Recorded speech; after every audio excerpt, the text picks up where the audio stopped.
नमस्कार, आप देख रहे हैं जेके वायर न्यूज और मैं गुरमीत सिंह संधू। दर्शकों, पिछले दिनों एक बहुत जो है एक बर्निंग इशू रहा, महिला आरक्षण बिल। दोनों कांग्रेस और भाजपा आमने सामने हो गया और बड़ी मुश्किल से पुलिस ने इस टकराव को रोका।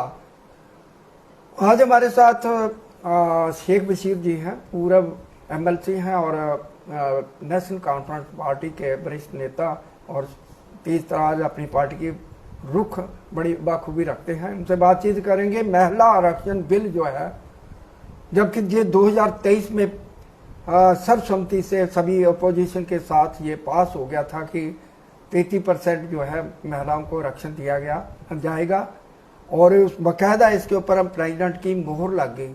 और जो मौजूदा समय की पार्टी है भाजपा, उन्होंने इसको 2029 को लागू करने का फैसला, जब इलेक्शन होने थे तब उसी वक्त उसको लागू करना था, इसका फायदा लेने के लिए।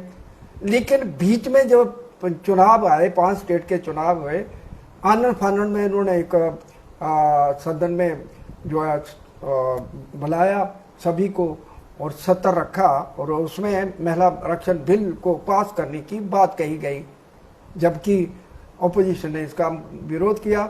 इनसे इस बारे में जो बात करना है, उनसे बातचीत करेंगे कि ये मसला जो है महिला आरक्षण बिल जो है उसको किस नजरिए से देखते हैं। पहले तो आपका स्वागत है। आपका भी बहुत बहुत शुक्रिया। शेख साहब, ये जो महिला आरक्षण बिल जो है बड़ा तुल पकड़ा है और जोर शोर से कांग्रेस भी अपनी और ऑपोजिशन सभी इसके ऊपर बात कर रहे हैं, जबकि भाजपा जो है वो कहती है कि जितनी ओपोजिशन पार्टी है कांग्रेस है, ये महिला आरक्षण बिल के खिलाफ है। क्या कहेंगे? जी, आपका बहुत बहुत शुक्रिया। पहली चीज़ तो यह है कि बीजेपी झूठ का सहारा लेके पूरे इंडिया में हुकूमत कर रही है। झूठ के सहारे ही 2014 में इनको बहुत बड़ा मैंडेट मिला, लेकिन मैंडेट के बाद क्या हुआ कि आपने देखा होगा कि डीमोनेटाइजेशन हुआ और इकॉनमी की तबाही हो गई। उसके बावजूद बीजेपी के जो अंधभगत हैं उन लोगों ने 2019 में भी उससे ज़्यादा मैंडेट दिया जी। तब वो जब हुआ था पुलवामा का हुआ, उसको कैच किया।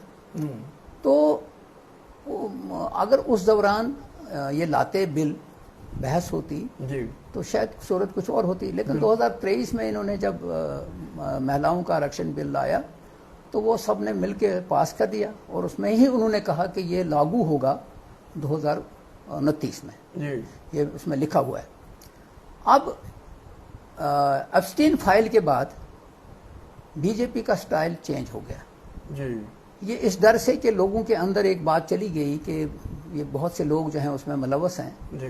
तो इन्होंने सोचा कि अब क्या चीज़ की जाए, तो इन्होंने सीटों का जो बढ़ाना था उसके साथ जोड़ दिया और कॉन्स्टिट्यूशनल अमेंडमेंट के साथ इसको जोड़ दिया जी जी। अब इनको भी मालूम था कि इनके पास इतना नंबर नहीं है, मतलब इनको पता था कि ये पास नहीं होगा। अब जब पता था इनको कि ये पास नहीं होना है, तो इनके जहन में क्या पक रहा था, ये क्यों लाया बिल और क्यों इन्होंने पार्लियामेंट में पेश किया। और ये भी मैं आपको बताता हूँ कि पार्लियामेंट की रवायत रही है कि अगर गवर्नमेंट का बिल ड्रॉप होता है तो गवर्नमेंट को इस्तीफा देना पड़ता है। बिल्कुल बिल्कुल। अब चूंकि इनसे किसने इस्तीफा मांगना था और क्या होना था, लेकिन पार्लियामेंट के अंदर इसका फायदा ये हुआ कि सारी अपोजिशन इकट्ठी हो गई, उन्होंने कॉन्स्टिट्यूशनल अमेंडमेंट बिल के ऊपर वोट नहीं किया जी जी। अब इन्होंने ड्रामा ये शुरू कर दिया कि अपोजिशन जो है वो महिलाओं के आरक्षण के खिलाफ है जी।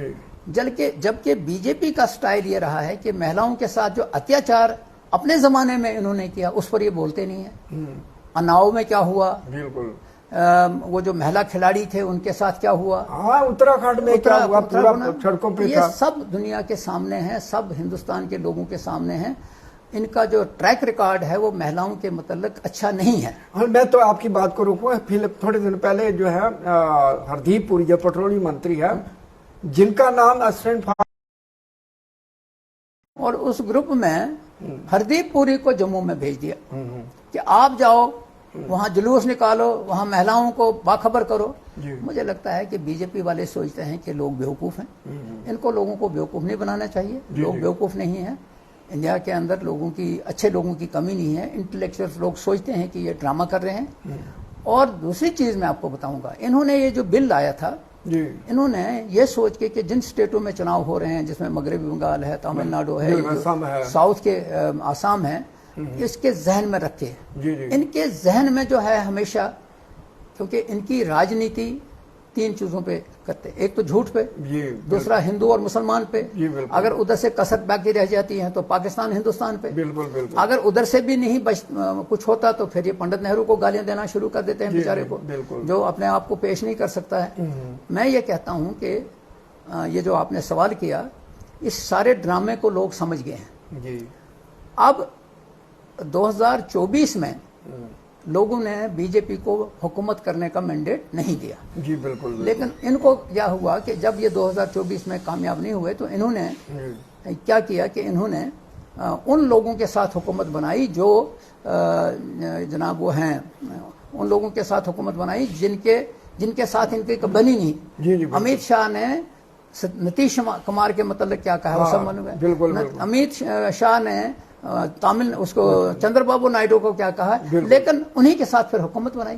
तो ये कंप्रोमाइज जो है वहां हुआ है। अब ये भी मैं आपको बताऊंगा, 2 दिन पहले ही, अब आप इसी के साथ में जोड़ूंगा कि आपके 4-5 लोग चले गए। वो कौन लोग थे जिनके ऊपर ईडी के छापे पड़े? बिल्कुल, आम आदमी पार्टी के। और एक ने कहा था, राघव चड्ढा ने कहा था कुछ अरसा पहले कि बीजेपी के पास एक ऐसी मशीन है जिसमें एक ऐसा डिटर्जेंट है कि जो भी होगा वहां धो के साफ हो जाता है। तो जब मैंने कल उसको सुना कि ये भी उधर चला गया तो हमने कहा वाकई अब उस डिटर्जेंट में ये भी पहुंच गया, ये भी धुल गया।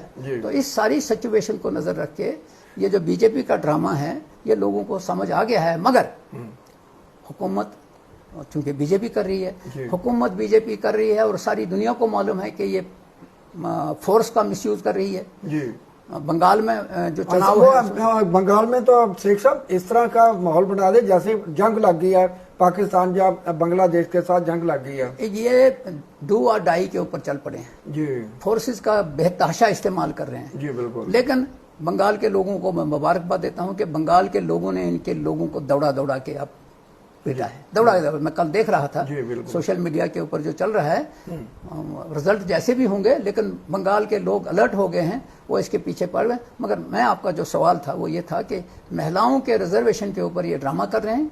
इनका महिलाओं के साथ कोई लेना देना नहीं है, ये सिर्फ लिप सर्विस इस्तेमाल कर रहे हैं, बाकी कुछ नहीं। और जिस तरह से ये महिला आरक्षण बिल पहले भी कांग्रेस के टाइम में भी हुआ, इंदिरा गांधी के टाइम में भी हुआ, राजीव गांधी के टाइम ही हुआ था, ये ऑपोजिशन में थी भाजपा, इन्होंने इसका विरोध किया था। देखिए, मैं पहली दफा मैंने सुना प्रियंका गांधी ने पार्लियामेंट में जो तकरीर की जी, वो बड़ी इंप्रेसिव थी जी। उसने हंसते हंसते इनके वो जूते मारे कि भाई आप कहते हो कि पास्ट में भी, चूंकि महिलाओं के रिजर्वेशन का बहुत अरसा पहले मनमोहन सिंह के जमाने में भी, राजीव के जमाने में भी, नरसिम्हा राव के जमाने में भी, तब इन लोगों ने उसकी अपोजिशन की, उसकी मुखालफत की। तो प्राइम मिनिस्टर की तकरीर जब थी महिला रिजर्वेशन बिल के ऊपर तो वो एक तंजिया थी कि जनाब इसमें ये हुआ था फिर पास नहीं हुआ, किसने मुखालफत की थी? तो उसने कहा कि मुखालफत तो आप लोगों ने की थी। बिल्कुल। तो कुछ चीजें ऐसी होती हैं जब आज की डेट पे ये चीजें हम डिस्कस करते हैं तो जो पास्ट रिकॉर्ड है वो सामने आ जाता है। तो इसलिए जो आज बात हो रही है कि अब ये पूरे मुल्क में चल पड़े हैं कि नहीं जी कांग्रेस ने या दूसरी लोगों को उनको टारगेट कर रहे हैं, लोग समझते हैं जी बिल्कुल। और महिलाएं भी समझती हैं, लेकिन वो महिलाएं जो इनके पीछे खड़ी हो जाती हैं वो सब दुनिया को पता है कि वो कौन है। बिल्कुल। और सारी दुनिया को पता है कि अब वो महिलाएं क्या क्या रही हैं। जी बिल्कुल। अब तो इनके मतलब मैं यही कहना चाहता हूँ यहाँ, लेकिन ये हकीकत है कि ये ड्रामा कर रहे हैं। अब ये ड्रामा कब तक कामयाब होगा रब जानता है। हाँ शेख साहब, जिस तरह से ये सीटें बढ़ाएगी तो 1972 में बढ़ाएगी 543 की, अब ये 850 करना चाहते हैं बिना जो है जनमत। मैं आपसे बर्स करूँ, बीजेपी मैंने पहले ही कहा कि ये झूठ का सहारा लेती है जी। इंडिया में 2011 में सेंसस हुआ, बिल्कुल। जो पीछे रिजर्व इन्होंने जम्मू कश्मीर में डिलिमिटेशन की हो नहीं सकती थी, नहीं हो सकती। लेकिन चूंकि इन्होंने बीजेपी को फायदा पहुंचाने के लिए पुंछ राजौरी को लगा दिया अनंतनाग के साथ, जम्मू कश्मीर के अंदर जो रिजर्वेशन इन्होंने डिलिमिटेशन किया, किसी को नहीं पूछा, और उसकी वजह से बीजेपी को यहाँ फायदा हुआ थोड़ा बहुत, लेकिन पार्लियामेंट के अंदर नहीं हुआ फायदा, इसलिए नहीं ये सीटें वो नहीं कर पाए। तो कहने का मतलब यह है कि अब हमने सोचा था 2011 में अगर नहीं किया, 2021 में ड्यू था, नहीं किया, 2026 में होना था, नहीं हुआ। अब अगर आप, मुझे समझ नहीं आ रहा है कि इनको सेंसस करवाने में दिक्कत क्या है। बिल्कुल बिल्कुल, ये डर क्यों रहे हैं सेंसस से?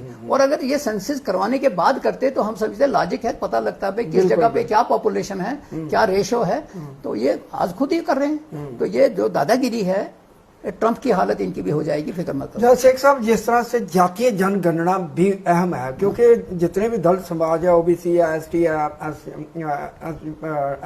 है, वो भी कहते हैं कि हमारी हिस्सेदारी होने बिना जातीय जनगणना के ये जो है मैंने वही कहा कि ये जो है झूठ का सहारा लेते हैं, ये दादागिरी करते हैं, डंडे के जोर पे। इन्होंने जो चीज की जम्मू कश्मीर के साथ 370 को हटाया, 32A को हटाया, आज हालत देखिए क्या है, यूटी बनाया, ये सारी चीजें जो हैं ये मेजॉरिटी के नाम पे जब है, जिसको मेजॉरिटी के नशे में की है, और ये हमेशा नहीं होगा। वक्त आएगा कि इन लोगों को ये भुगतना पड़ेगा। लास्ट में मैं कह रहा हूँ कि जिस तरह से 5 राज्यों के चुनाव है, कानून फानून में ये बिल लाना, मतलब इसके पीछे सारे जो MP जो थे वो अपने अपने क्षेत्र में बिजी थे, उनको लाकर उनको डिस्टर्ब करना, क्या समझते हैं कि ये पॉलिटिकल फायदा लेने के लिए, मतलब कि जिस तरह से महिला बिल लाएंगे तो ये आरोप लगा देंगे कि महिलाओं के विरोधी हैं, तो ये फायदा लेने के लिए इस तरह का जो नटशल में क्या है। हाँ जी, जब बीजेपी प्राइम मिनिस्टर के एब्स्टेन फाइल में नाम आया जी, इन्होंने लोगों की तवज्जो हटाने के लिए ये ड्रामा किया, मतलब कि इनको पूरा इंडिया जो है उनका ध्यान डाइवर्ट करने के लिए कि लोग इस तरफ लगे जाएंगे, वो भूल जाएंगे। लेकिन इंटेलेक्चुअल्स जो समझते हैं, चाहे वो आर्मी में है, पुलिस में है, सोशल सर्विस में है, वो ये जानते हैं कि ये बदमाशों का अड्डा बना हुआ है और अब उसमें मुखालफत भी हो रही है, लेकिन ये सोच रहे हैं कि लोगों को इधर लगा दो। अब उसकी वजह से ये सारा करें और कोई वजह नहीं। एक और मैं क्वेश्चन करूंगा कि पहली बार ऐसा हुआ कि प्रधानमंत्री प्लेटफॉर्म पे देश को संबोधित करना, प्रधानमंत्री 18 बार जो है अपने कार्यकाल में 18 बार जो है वो देश को संबोधित किया, पर इस बार का जो संबोधन था उस प्लेटफॉर्म पे सिर्फ विपक्ष को, कांग्रेस को कोसने के सिवा कुछ नहीं था। ये भी एक संवैधानिक नहीं है, इसके ऊपर भी FIR दर्ज करने जा रहे हैं अपोजिशन। कुछ नहीं, FIR क्या होंगे, इन्होंने पुलिस को भी कब्जे में रखा है, इन्होंने कोर्ट्स भी कब्जे में रखी हैं, इलेक्शन कमीशन अपने कब्जे में है, लेकिन नहीं, ये जो बदकिस्मती है, बदकिस्मती है। एक वक्त आएगा, ये वक्त हमें, वो वक्त भी नहीं रहा, ये भी नहीं रहेगा, और जवाल होना है। जिस वक्त ये जवाल होगा फिर देखेंगे इसके अंदर से क्या चीजें निकलेंगी। जी जी। जब तक ये दादागिरी है तब तक देखते हैं क्या होगा। शेख साहब, क्या इस जो है महिला आरक्षण बिल जो पास नहीं हुआ उसका फायदा 5 राज्यों के चुनाव में बीजेपी को मिलेगा? मुझे नहीं लगता है, क्योंकि अब मिलेगा। पढ़े लिखे, साउथ के लोग बड़े पढ़े लिखे हैं, बंगाल के लोग जो हैं वो बड़े मार्शल लोग हैं, मुझे नहीं लगता ऐसा होगा। लेकिन हाँ, इनके पास जो हथियार है वो हथियार बड़ा स्ट्रांग है, लेकिन फिर भी मैं लोग उस हथियार का मुकाबला करने के लिए भी अब तैयार हैं। बंगाल में जो है 27 लाख वोट कटेंगे, यही उसके बावजूद जम्मू कश्मीर में भी SIR कराने जा रहे हैं। आप समझते हैं कि जहाँ पे भी इस तरह की स्थिति? मैं आपको बताता हूँ कि जम्मू कश्मीर के अंदर तो कोई ऐसा वोटर है नहीं जो यहाँ आया है, वो जो वहाँ चूंकि रोहिंग्या वगैरह का नाम ले रहे हैं, रोहिंग्या वोटर है ही नहीं जम्मू कश्मीर में। अगर कहीं होगा 2-3%, मुझे नहीं लगता है। अगर होगा, रोहिंग्या हमारा वोटर है ही नहीं, और ना ही रोहिंग्या के सहारे नेशनल कॉन्फ्रेंस या कोई दूसरी पार्टी है। जो ये ड्रामा कर रहे हैं, तो वो वक्त आने के ऊपर, हाँ, मैं समझता हूँ कि हर एक पार्टी को अलर्ट रहना चाहिए कि अगर वो SIR होता है तो वो गलत वोट कटना नहीं चाहिए। नहीं, SIR में तो विपक्ष के वोट करते हैं जो उनके। नहीं, मैं आपको बताता हूँ, मैं उस मामले में ही कहता हूं कि अगर मैं अलर्ट हूं, मुझे मालूम है कि वोट मेरा जरूरी है, तो मुझे खुद वहां आ जाना चाहिए। अगर ये वो लोग हैं जो वेस्ट पाकिस्तानी हैं, मिसाल के तौर पर पहले वोटर नहीं था, अब वो वोटर हैं। यहाँ जो पीओके के लोग हैं वो वोटर हैं, वो पहले ही थे वोटर, आज भी हैं। तो इसलिए मुझे नहीं लगता कि जम्मू कश्मीर में कोई ऐसा वोट है जो कहीं दूसरी जगह से आके यहाँ बैठा है। जी जी बिल्कुल ऐसा नहीं है। लेकिन अब बंगाल में है, क्योंकि वहां से वो माइग्रेशन हुआ था 1971 में, उसमें शायद थोड़ा फर्क पड़ेगा। नहीं, यो तो इलेक्शन कमीशन ने बताया ही नहीं है कि ये घुसपैठी है जहाँ आए हैं, वो तो उन्होंने दिया नहीं है। मैं आपको बताता हूँ कि अभी इसी तरह तो चीज़ें नहीं ना, इसके ऊपर जब हम बात करेंगे तो मुझे लगता है कि जम्मू कश्मीर के अंदर नेशनल कॉन्फ्रेंस हो, कांग्रेस हो, बीजेपी हो, वो वोट सबको पता है कि जम्मू में क्या है, कश्मीर में क्या है, बारामूला में क्या है, पुंछ राजौरी में क्या है, ये सबको मालूम है। हाँ, हमको अलर्ट रहना है कि जायज वोटर कटे नहीं। जी जी जी, वो अगर कटता है तो खड़े होना चाहिए। Thank you. जो ये थे शेख बशीर, जो इन्होंने बाखूबी महिला आरक्षण बिल के ऊपर बात की। इनका कहना है कि सिर्फ जो है भाजपा जो है, जो केंद्र सरकार है, झूठ के ऊपर है, झूठ के सहारे पर ये जो है अपोजिशन को बदनाम कर रही है। अपोजिशन ने हमेशा से महिला आरक्षण बिल का साथ दिया।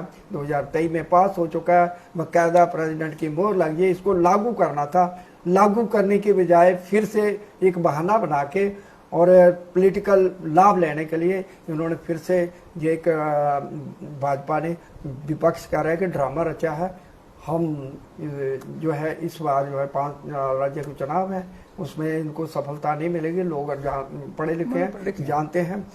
तो इसके साथ मुझे दीजिए इजाजत। नमस्कार, जय हिंद। कमेंट बॉक्स में जरूर अपनी राय लिखें। इसके साथ मुझे दीजिए इजाजत। नमस्कार, थैंक यू, अस्सलाम वालेकुम।